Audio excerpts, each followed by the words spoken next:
Hi, everybody. Welcome to another edition of Packers Unscripted from Packers.com. I am Mike Spofford. He is my trusted colleague, Weston Hodkowitz. We're coming to you here from different locations at Lambeau Field. And since our last show, Wes, the 2023 Green Bay Packers schedule was released.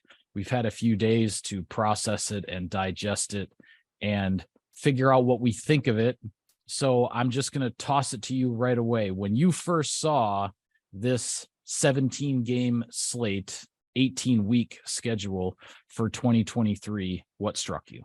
We're going back on the road again to start the season. That was the number one thing that struck me. I mean, I don't know what Matt LaFleur is going to have to do to be able to get a week one opener at Lambeau Field, but hey, there's two ways to look at this, right? The one way I look at it is I just felt like it would have been the perfect opportunity. You're starting the Jordan Love era. Let the young man have a moment at Lambeau Field, something that would be bigger than just a game, if he would have opened the season here. But, we know how these schedule simulations go, how complicated they are. So instead, Packers are going back-to-back weeks on the road, which is the third time in franchise history that they'll have played week one and week two away from Green Bay. The other two were 1924 and 2016. So a big challenge opening up in Chicago and then going up and having to travel to Atlanta, two potentially very dynamic and potent rushing offenses that the defense is going to have to be ready for. But from Jordan Love's perspective, he'll get the opportunity for the first time to lead the Packers out of the tunnel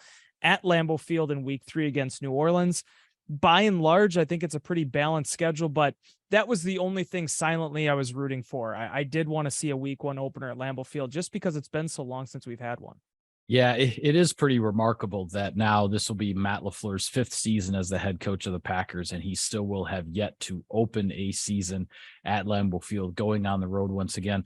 I think if the Packers get a 2024 opener at Lambeau, I think the league should just let Matt LaFleur call all the shots, the opponent, the day, the time of the game, the act for the pregame concert out in the parking lot. Like, Matt LaFleur should just get to call all the shots for his first season opener at home, whenever that does occur. But the other thing that struck me too right away, and this is where you wonder how this kind of stuff happens. And I'm not by no means suggesting any kind of conspiracy, but it is incredibly ironic to me that exactly 1 year after the Packers explicitly did not want the week 6 bye right after the London game in week 5 because they felt it was too early in the season.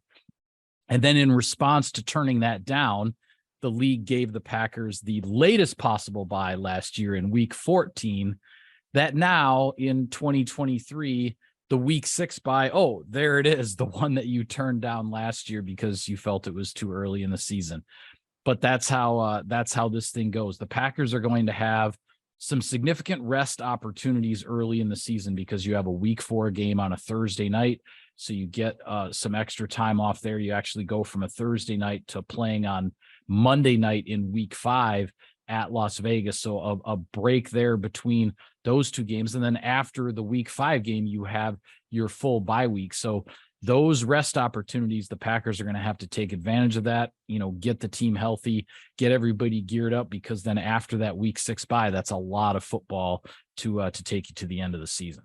I didn't jump on the NFL conference call. They were going to make a media availability to discuss the schedule creation process. To me, the bye weeks were about as quizzical in nature as I think they've ever been. You mentioned last year the Packers didn't want the week 6 bye, which would have been the earliest in 2022. This year, it's actually the second one, though. There'll be 4 teams that'll be on bye in week 5, which, as you and I discussed in some of our videos last week, will be the inverse of what happened last year with the Packers, where they had to play 13 straight in a row and then finish the season with 4 games.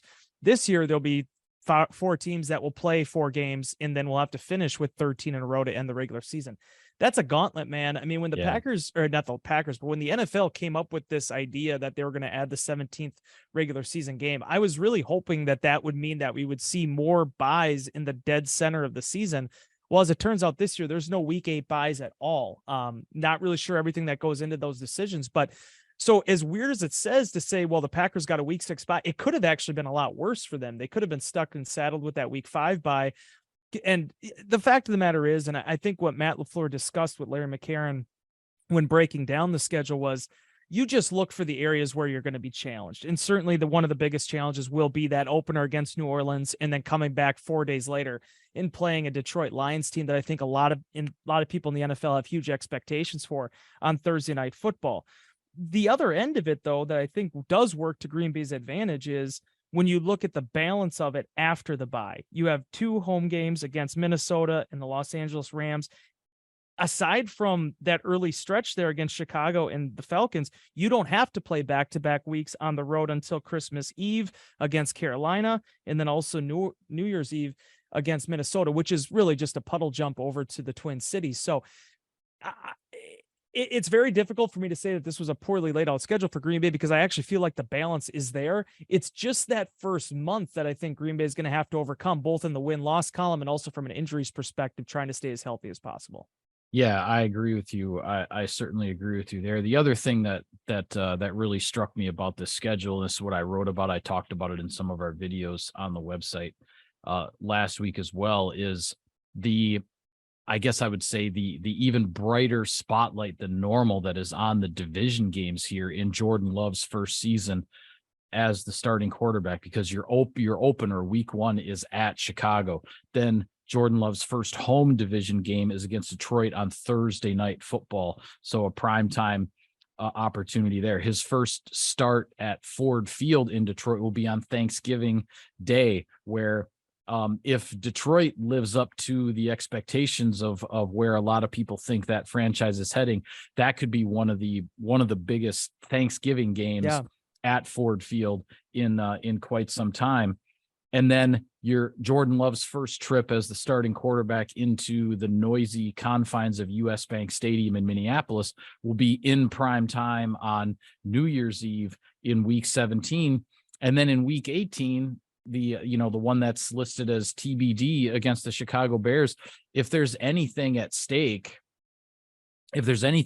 for either team in that game, there's a good chance that finds a prime slot, either as a national 325 game or maybe even in prime time there, Packers and Bears. So the division games are always important. They are the shortest, most efficient, most impactful way to carve out a path to the postseason for your team. But the extra spotlight that is on those division games here in Jordan Love's first season is pretty significant. No doubt. And the fact that there will be that Thursday night game on Thanksgiving against the Lions, the Packers then will have that mini bye before hosting Kansas City. And under no circumstances can you envision a way in which that won't be a challenging matchup against the defending Super Bowl champions.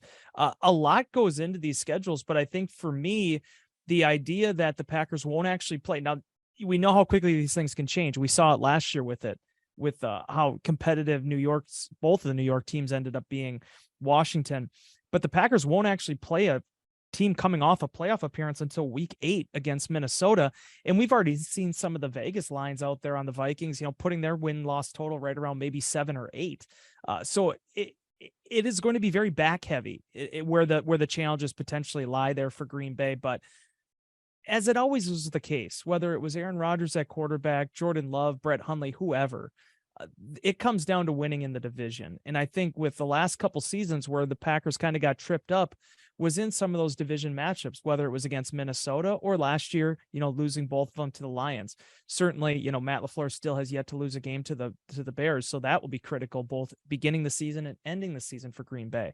But to have 2 Thursday night matchups against the Lions after everything that Detroit did, after, really this feeling that, hey, they've been building every single year Dan Campbell has been in the Motor City, though, for as much as there's going to be Kansas City and there's going to be, Justin Herbert in Los Angeles, it's going to sound kind of monotonous, but for as many times as the Packers have played the Lions, especially to end the season, they've played a couple play-in games against them.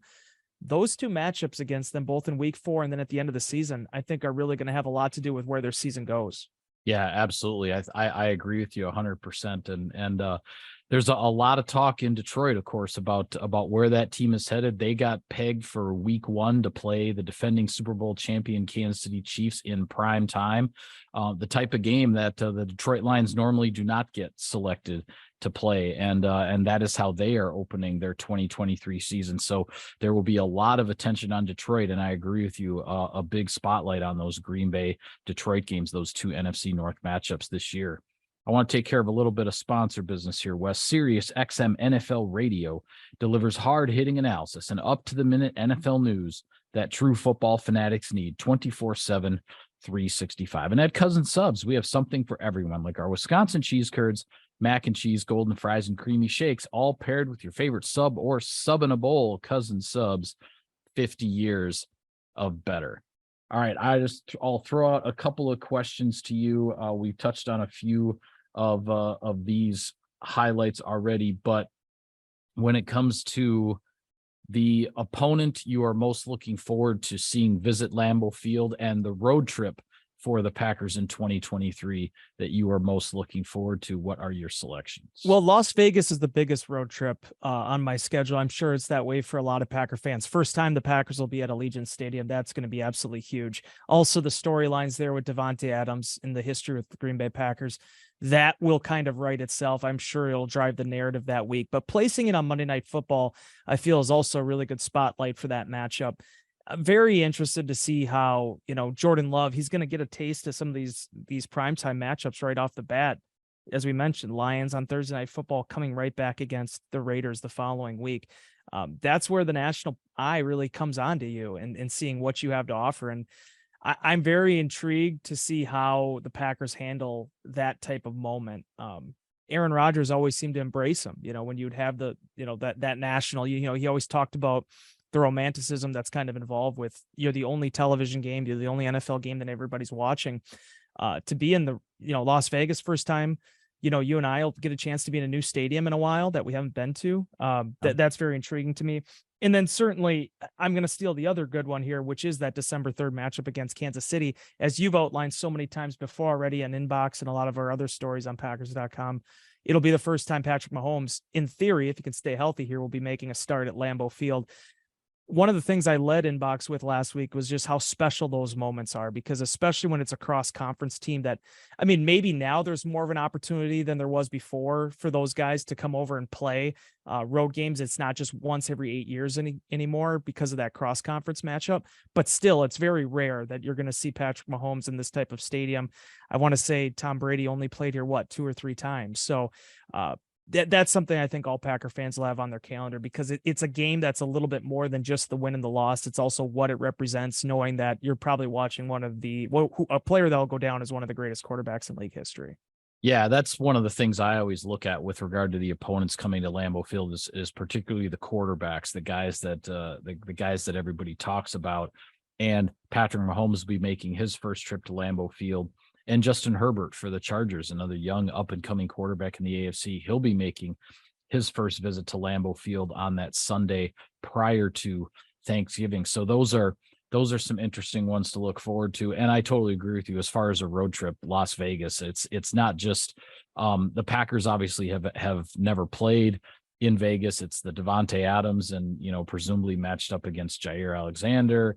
And for me personally, there are only 2 current in-use NFL stadiums that I have, at which I have not covered a game. Las Vegas is one. The other is SoFi Stadium in Los Angeles. So I get to chalk another one off my list until Buffalo builds its new stadium and all the other new ones start getting built. And then Tennessee.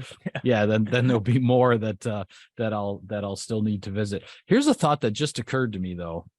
And I'm dead serious that this just occurred to me all, late last week, looking over things.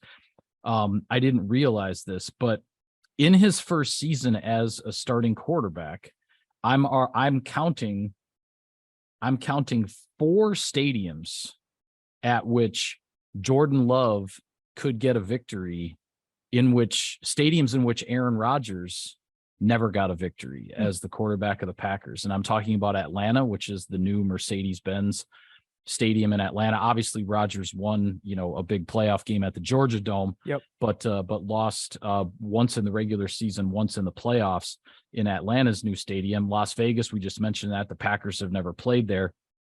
Denver the road game at Denver. Rodgers only played one regular season game in Denver in 2015, lost that one. That was when Peyton Manning was quarterbacking the Broncos, and the Broncos eventually won the 77 Super Bowl. passing yards in that one.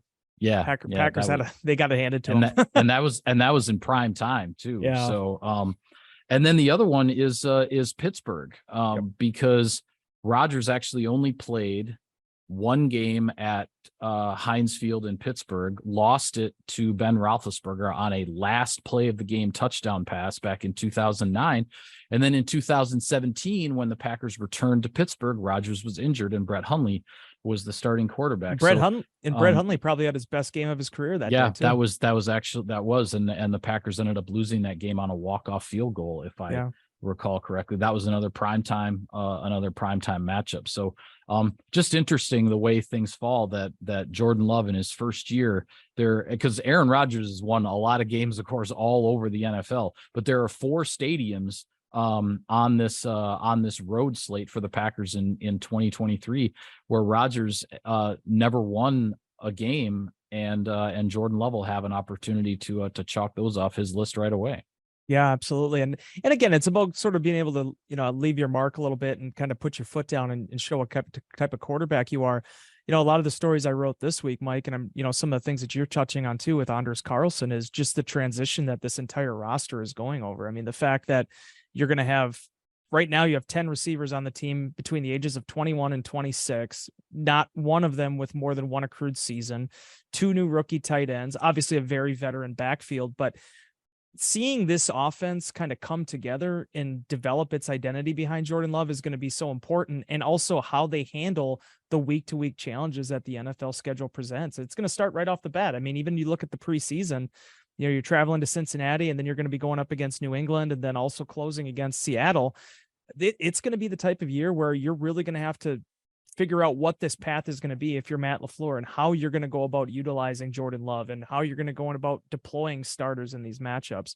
It's a lot different than a lot of other years where I think it was just always kind of become a foregone conclusion of what your plan is going to be with Aaron Rodgers. So just seeing from week to week how you handle those challenges, that's probably going to be the most exciting aspect of the schedule, regardless of what the real layout was. Yeah, and we should, based on past history, we should within the next couple of weeks have the dates and the times nailed down with regard to the preseason games. Matt LaFleur has mentioned that there are negotiations going on to have a team practice here in Green Bay with the Packers for a couple of days during training camp. So we'll see how all of that shakes out as well. So the other thing to mention too, before we go, we talked about that week 18 game against the Bears, which is the TBD.